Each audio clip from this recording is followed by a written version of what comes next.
They don't be able. Good. Anopai, they na ekoso Adum. Videos no ya start nti o kasa nyina videos ta anopai wo de ama nyina no ye show videos no. Yeah. John, the attorney sir. None of so amanfo ewo Adum PZ ha say no.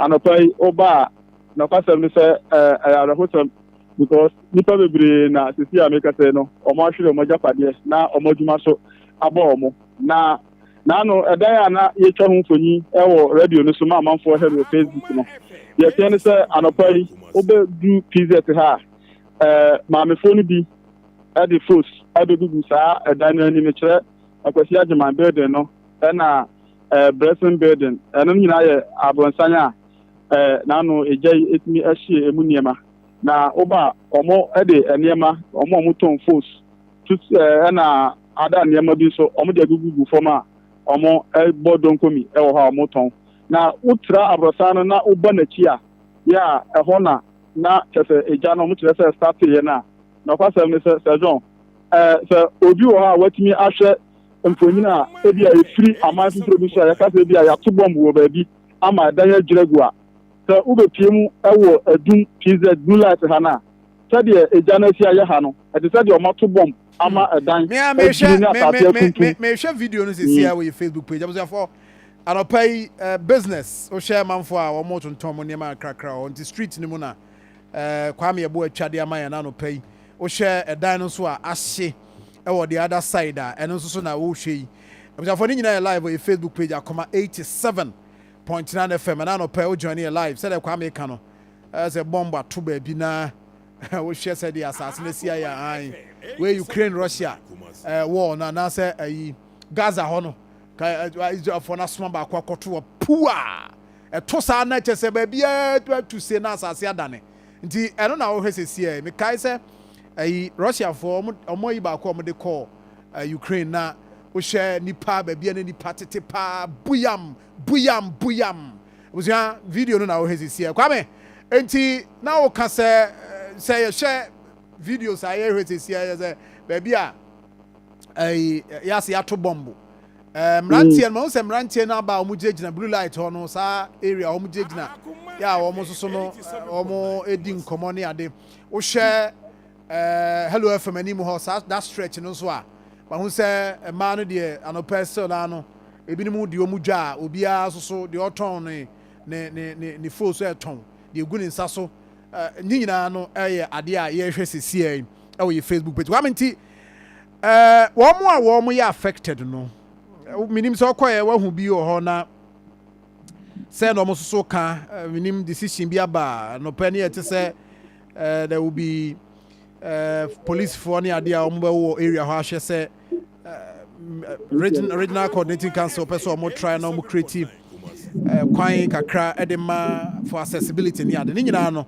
say na ti anopai no the attorney says esi anu de oba akire ana amigina na ye hello FM akire ho na ya na Bluelight ana say first na flow Bluelight and say oba eho nyina aye papra na kwasem ni say boys ya na omujuma ha omo na omo ton pabo ne ntare na ade no omo nyina bebre no aba ya kwasem ni say ebinum because omo kire say omo ankasa na omo shada enton bi wa ha say but na omo beje edi free omo masters ho na makoton ewa bontu na mba omo couple na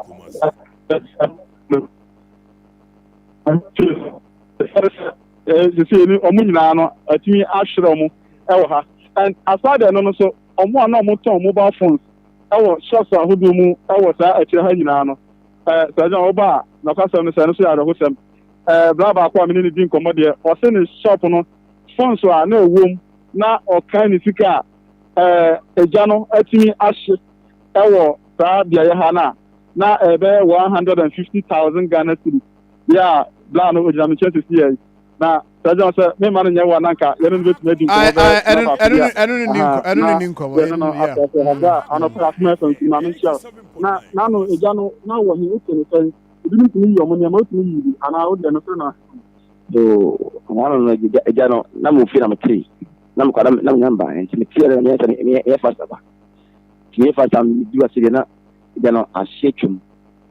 I share from many must say him. But me buy them peers.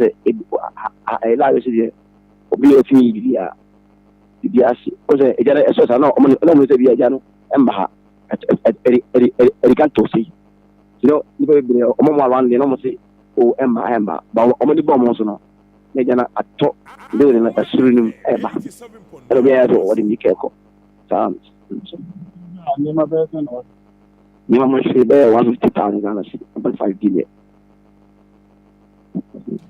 Kwame oton day. Yes, inti mobile phones. Mobile phones wa. Mini iPhones nko so wa. Na my phones I Android phone iPhones wow. Use phones ni bebe ni na. Wow.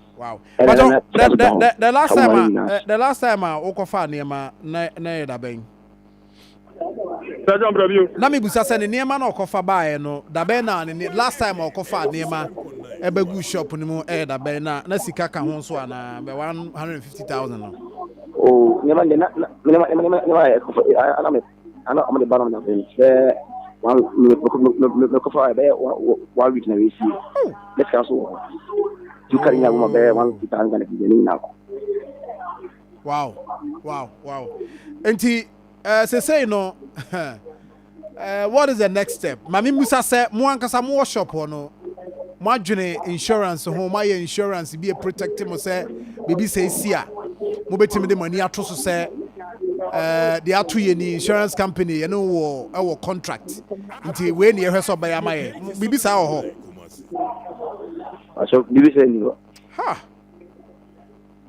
serious. So what is the way forward? Mami Musa say ade na wo ye sesei some zeri I say adinya me no okay ni si na yemu de fa ya bo fa empa ya bona na yes Ghana ba ono ambe no omaboy and na for how long now wankasa wa operate wo that area maybe I would na be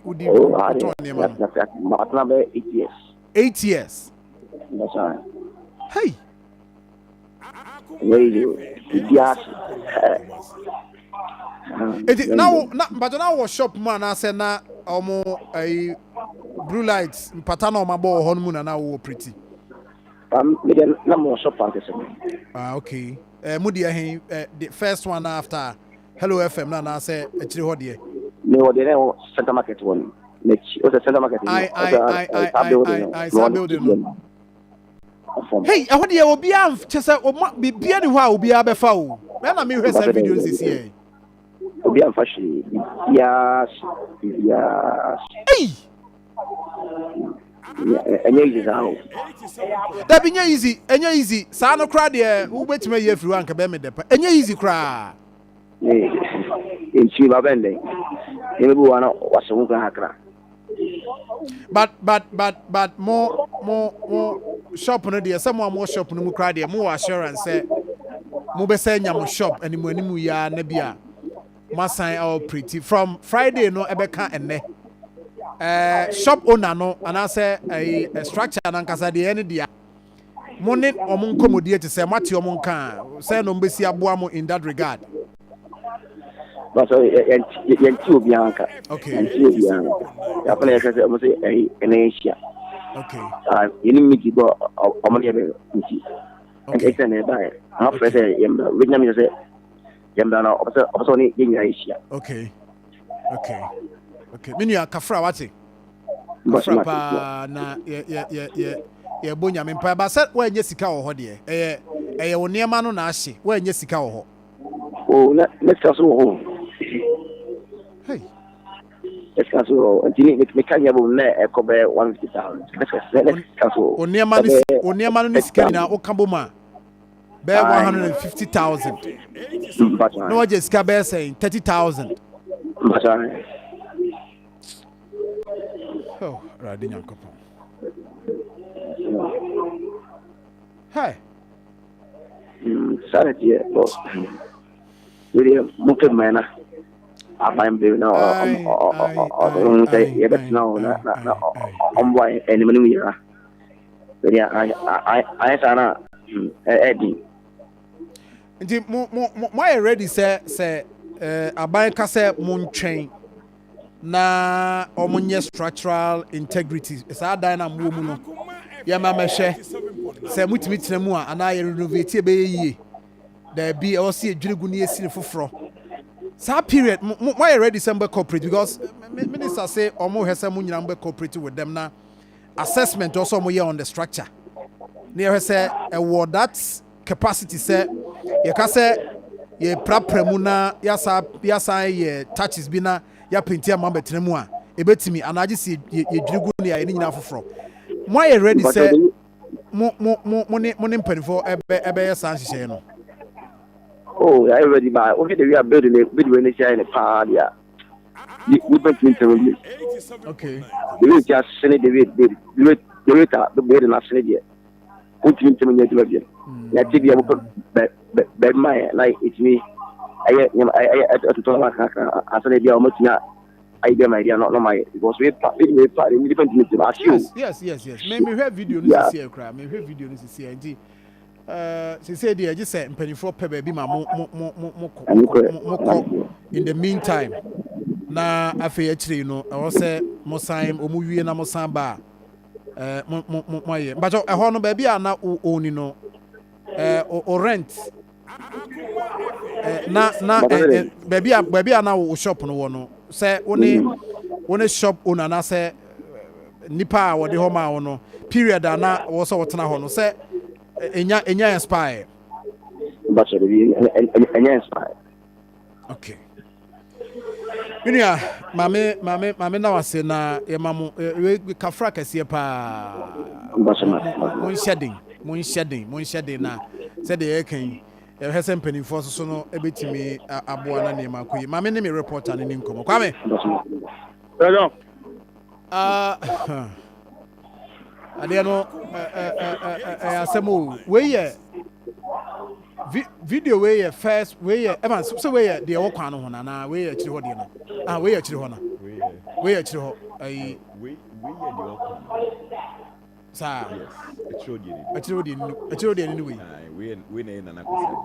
Oh okay but Kwame ukoye no so na fire service for under so ho anapa de sejo me nyahu omo ha sei nyahu omo ho na ohwe edane ba kuma ya brother ya okasa isi ai the shop wo ohwe the shop ono the shop no wo abrosan ba ko ase na sa abrosan na so ohwe mfimfin stores na eja ne bi gusu a der pa nya sanketwa but enye eja okasa bi a betimi akosoro sa because ohwe sa store dan mu a nyama wo nyina de ahye ema sei ho ye empty to see ya make us na emufie na efie free stores down bebre mu because ejane bi wo ha enhye da nu papa ewo stores down bi ene ma wo mbie ta kokura nu ha de obehu a obetimi do sa so me ebi a gate ya na da no ana se na de bi ana ewo inside ana ewo msisi aside no de se ye ka se bi ajapade bi ewo inside ho de bi ni ho ni nyina ahye da ni nyina ayemre ya said na brother ne kanu esi a ombetumi asa atra ha adibia omudwi adani nyina edigu from essence foforo ede ema agedifo no njesi a no de oba okwasa me se amanfo anu aduane abo mo pa titu ene omo stores ewo ha na afi so omo a na omo hyenkofo ase edidi omo na ase no ebre oba omo ase ya aya rehotem ya se no omo hu de omo ye omo dudu na so ye youth no ka se dudu na ye youth omo tefe oba Bluelight afra na ebu ha owon kra be 20 na e wana free because so ko fa ne nema no ba ye wo boys ya omo ba omo be gije nema no e koton ndi ebi omura kakra omo nya no na omo ne shop na no e de omo ye safe na omo ajo mo kakra sisi ya ba se ni de taafo ni nyina no omo anu aduane abo omo nti se don ye wo ha no oba ya ro ho se scrap dealers na omo no na de ho adwuma na omo ye no omo na isi oba omo ni abro omo ye adwuma de de omo tata na de na sadia no se mpanifo ka so omo ma bambofo abebo ho ban se ne be ya condemn for no ema mesesa uko e hu posifo ne sojafo bia wa around So preview na na me busa say o kan almost scrap dealers no say also mo ye adwuma denden na me ka say ya te say minister ka say omo be hwa ma bambofo protect because on be so mo ton ni nyina bom say na be betima generate revenue kakra free mo na and so aboa for reconstruction of the area. And the police phone ho.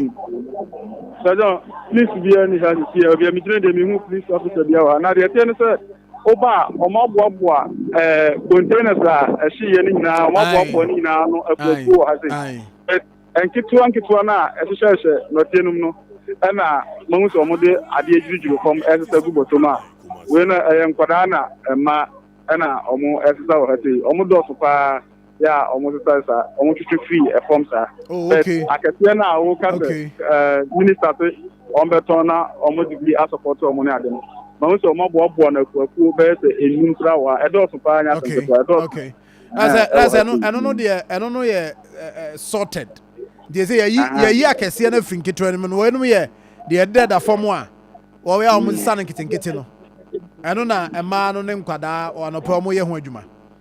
Sure, and I see about more exercise. I was saying, and yes, I'm getting one. That about who I say, on it, so name my shop. Yeah, now only I had more shop in associate. And she said, I'm on my own song. I didn't come on the crowd. The friend, Unana, what are some? I have Friday, but let me tell you, account. Let me name baby. Let me say, market will ash, and then the year gave. Let me say, my membership, the connection. I'm part, they buy, then the shop, or ton foods. The first girl, all to go about 10 of the switch. All to one the switch for a year, shady piano. I just only the when you access to the shop or bet, never know you go about 10. And I comfort to any as well. That's perfect. Thank you, Sajon. No. I comfort to Juma almost to me. Onana. Yes, Sajon. Sajon, I'm not to ask you. Onana to say. What's it there? What's it there? Umame, a hoy mame shop now. Autumn food. Only call him say, let the account to be a friend. So, I told me in your man. So, simple doors until year. No, I told no, this is your concept. Any funny one. And you what Nipana was saw. Jesus Christ.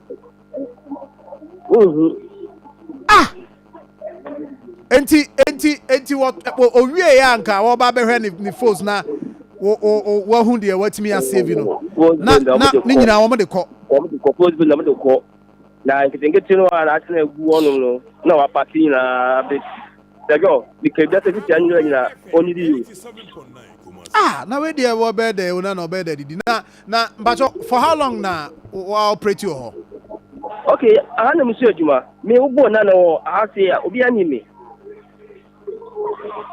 I had a mistake, no, I said for so many years, and now why you do Mr. Aston, I want to see it. Let my brother Aston. Also, any hero from opposite. No one is Aston. See, they had to be an enemy. And they're born the next one after Hello FM, dear. But before the segment, dear. Aye.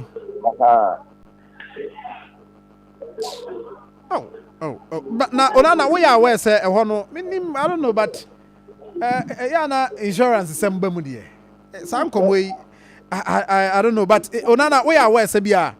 Say omo insurance be sa or betimi animani mu ya betimi aboa o mama o mo so timi ho ha on kakra jo o se via ni na bra bom sa wuntimi hu ni fa na ya kula wunhu se wa yibi 87.9 so ti o le se na be se ye minister ya de ni na ya se ombo Onana me da se ma me ni nua nkasa kwa me nkasa ma me kwa me Sajon. nti wo de ma na ema no omo mo gyina kwa ho ton ade no omo no mo nyina wo shops ho ana na omo de omo da bia omo gyina wo ton ma de dada no omo na ton ade ebi no mo kyerɛ sɛ na omo ne ajadifo ni bi na edi dwuma enti omo ne yɛ ajadifo a omo bɔ donkomi omo bɛgye ntale no efiri shop for no ho na omo bɛbɔ saa donkomi no wɔ animu ho enti na no na eba saa no ɔsɛ anapa na yɛ report efiri ha se na yɛ ka sɛ ebinum enya kwan ewura shop a omo yiyi omo nyama ne ade aha enti omo tini yi omo nyama ne bi no na anapa omo twa ne donkomi no kura de according to man no ebinum kyerɛ sɛ omo hyase Saturday no na every Sunday so on beton kakra nti anapa no ya aka no na omo etwa ne donkomi ɛwɔ ha se nti ɛsa na if you say no the shopping no ebetumi anya sika for fan ma kra na oba onya ba bi fam ye wo mu no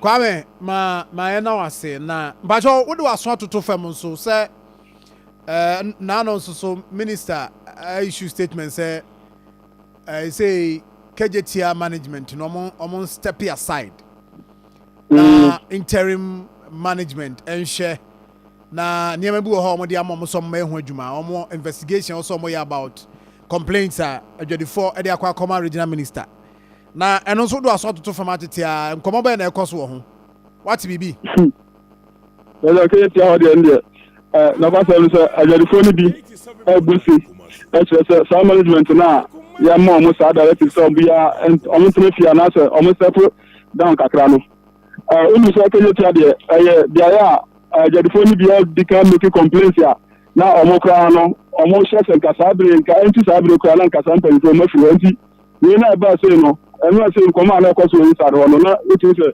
bebre eni ajipa say mbefo tu sa na mo na anapo ya nti say ensa ti be koso ewo ekuri fi ha enti from here no ya be say akoko di akire na ya hege beko right Kwame Medase pa, thank you very much. For Kwame Abua, a reporter from Adum and Otene in Kanunti. You see, I saw by Facebook page. I'm for agency here, but Srohano, me fear is that say Penifua and Shena, I was say ye pa, pa down suko go actually because no chance ni be a yin hosao. Ya here said and grow for CDJ. Of course, if you need the entertaining muhono as usual. And we another thing you can say you shift focus now. Ebe hardwin.